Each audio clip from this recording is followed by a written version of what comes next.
तुझा रियाज व्यवस्थित झाला ना, उद्या काही गडबड नाही ना होणार? अगं काकू, कशाला टेन्शन घेतेस? मी रियाज केलाय आणि सावली टीचरने मला सांगितलंय आपण प्रवास करताना थोडासा रियाज करूया. अरे वा, मग तर काय टेन्शनच नाही. ओवी, तुला एक गोष्ट सांगू का? तुझी जी सावली टीचर आहे ना, ती खूप मोठी गायिका होती. म्हणजे अजूनही आहे. तिला सुरांची जी समज आहे ना, ती खरंच थक्क करणारी आहे. खूप नशीबवान आहेस की तुला अशी गुरु लाभली. काकू, नशीबवान तर मी आहेच, पण सर्वात जास्त सावली टीचरची मी खूप हुशार स्टुडंट आहे. Very good. अजून एक गोष्ट सांगू का? तुमच्या दोघींमध्ये ना गाण्याशिवाय अजून एक गोष्ट कॉमन आहे. कोणती सांग? कोणती गोष्ट काकू? ही मूर्ती. सावली जशी या विठुरायाची निस्सीम बघताय ना, तशी तू पण आहेस. तुमच्या दोघींच्याही गाण्यात विठुरायाचीच भक्ती दिसते. वा काकू, हा विचार मी सुद्धा केला नव्हता. म्हणून या आषाढीच्या वारीत आमच्या दोघींना एकत्र गायला मिळणार आहे. बरोबर. मला तर वाटतं मला विठू माऊलीनेच बोलवलंय. अगदी बरोबर. तुला एक सांगू, आपल्याला असं वाटतं की आपलं आयुष्य आपण घडवतो, आपण सगळं करतो, आपल्या मनाप्रमाणे जगतो, पण असं नसतं. सगळं घडवणारा हा विठुराय आहे. सगळी सूत्र हा हलवतो. कायम आपल्या पाठीशी असतो, हो की नाही? पंढरीनाथ महाराज की जय. तसला छंद अजिबात नाहीये मला. मी इथून चाललेले तेव्हा आईंच्या खोलीचं दार उघडं दिसलं. मला वाटलं आल्या असतील एव्हा घरी. नाही चालत अजून. काय? आई अजून आल्या नाहीयेत? की एवढ्या रात्री कुठे गेल्या असतील त्या? बघ ना, मला पुढे खायचीच वाटतेय. एवढ्या रात्री कुठे गेल्या असतील त्या? विचार करून करून आता मला टेन्शनच येतंय. एकट्या गेल्यात, एकट्या. थांब जरा, मी सारंगला सांगू. काही गरज नाहीये. लगेच चोमड्यासारखी निघाली सारंगला सांगायला. नाही सांगायचं काही सारंगला. मला माहिती त्या कुठे गेल्यात. काय? तुला माहिती आहे त्या कुठे गेल्यात? मग सांग ना. का नाही सांगणार मी, कारण आईंनी मला सक्त ताकीद दिली. त्या कुठे गेल्यात, कोणाला भेटायला गेल्यात हे कोणालाच कळता कामा नाही. आणि स्पेशली सारंगला, त्याला तर अजिबात कळता कामा नाही. का अगं, वेळी आहेस का तू? कसली ताकीद आणि कसल्या गोष्टी? केवढी रात्र झाली बघ, मला टेन्शन येते. सांग ना पटकन, कुठे गेल्यात त्या? सावलीला भेटायला गेल्या. काय? सावलीला भेटायला आत्ता? एवढ्या उशिरा का? का म्हणजे तिचा उद्या तो गाण्याचा कार्यक्रम आहे ना, तो आईंना अजिबात पटलेला नाहीये. म्हणून आई आत्ता तिच्याकडे तिला सक्त ताकीद द्यायला गेले की तो शो आत्ताच्या आता कॅन्सल कर. बरं झालं जरा खोदून खोदून मला विचारलंस ते. मला कोणालाच सांगायचं नव्हतं खरं तर, पण आत्ता वाटतंय की बरं झालं तुझ्यासोबत शेअर केलं. पण मला ना आता एका वेगळ्याच गोष्टीचं टेन्शन आलं अमृता. हे सगळं प्रकरण चुकून सुद्धा सारंगच्या कानावर गेलं तर तो काय करेल याचा अंदाज आहे ना तुला?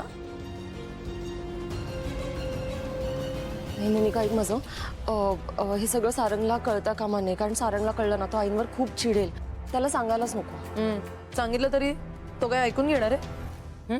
अजिबात नाही. अजिबात शांत नाही राहणार तो. तो काय बाई आत्ताच्या त्या जगन्नाथच्या घरी जाईल आणि तिकडे आईंसोबत भांडण सुरू करेल.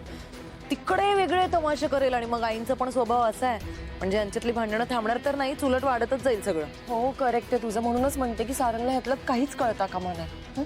पण सारंगला हे सगळं कळलं तर, म्हणजे उद्या हा शो कॅन्सलच झाला तर आईंनी तिकडे त्या सावलीला प्रेशराईज केलं आणि सांगितलं की शो कॅन्सलच कर.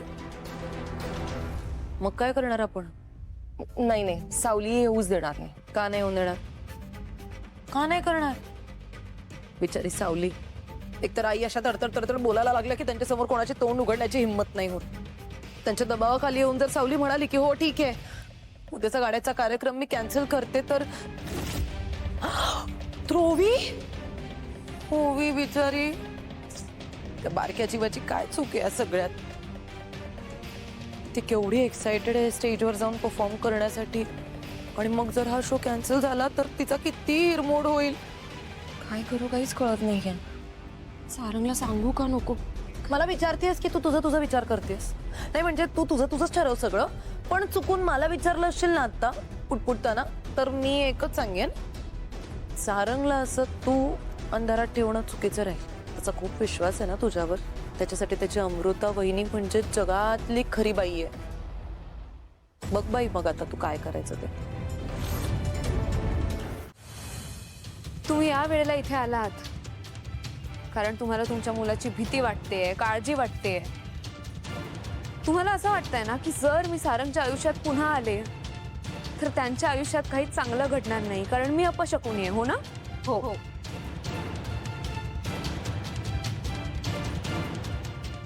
तुम्ही एकदा थंड डोक्याने विचार करा ना तिलोत्तमा मॅडम. जसं सारंग ओवीच्या भविष्यासाठी इतकी धडपड करत असतात तसंच मी माझ्या मुलासाठी आणि ओवीच्या भविष्यासाठी हा कार्यक्रम करते. मुलांच्या आनंदातच आमचं सुख आहे हो. आणि राहिला प्रश्न सारंगच्या आयुष्यात येण्याचा, तर खरं सांगू का, मलाच नाही यायचंय त्यांच्या आयुष्यात. यायचं असतं तर इतकी वर्ष का थांबले असते, आधीच आले असते ना. आत्ता आलीयस ना, आता मागे पुढे करतेस ना त्याच्या. कशासाठी? मला त्रास द्यायला, का माझ्या कुटुंबाला त्रास द्यायला? हे नाटक इथेच थांबव सावली. अख्ख्या जगाने तुमचंच ऐकावं असं का वाटतं तुम्हाला? तुम्हाला जाणीवपूर्वक त्रास द्यावा यासाठी मी हे एवढे का कष्ट घेऊ? मला माहिती आहे तुम्ही किती हट्टी आहात, जुन्या विचारांच्या आहात आणि त्यामुळे तुम्हाला किती त्रास होतोय हेही दिसतंय मला. बास हा, खूप बोललीस तू.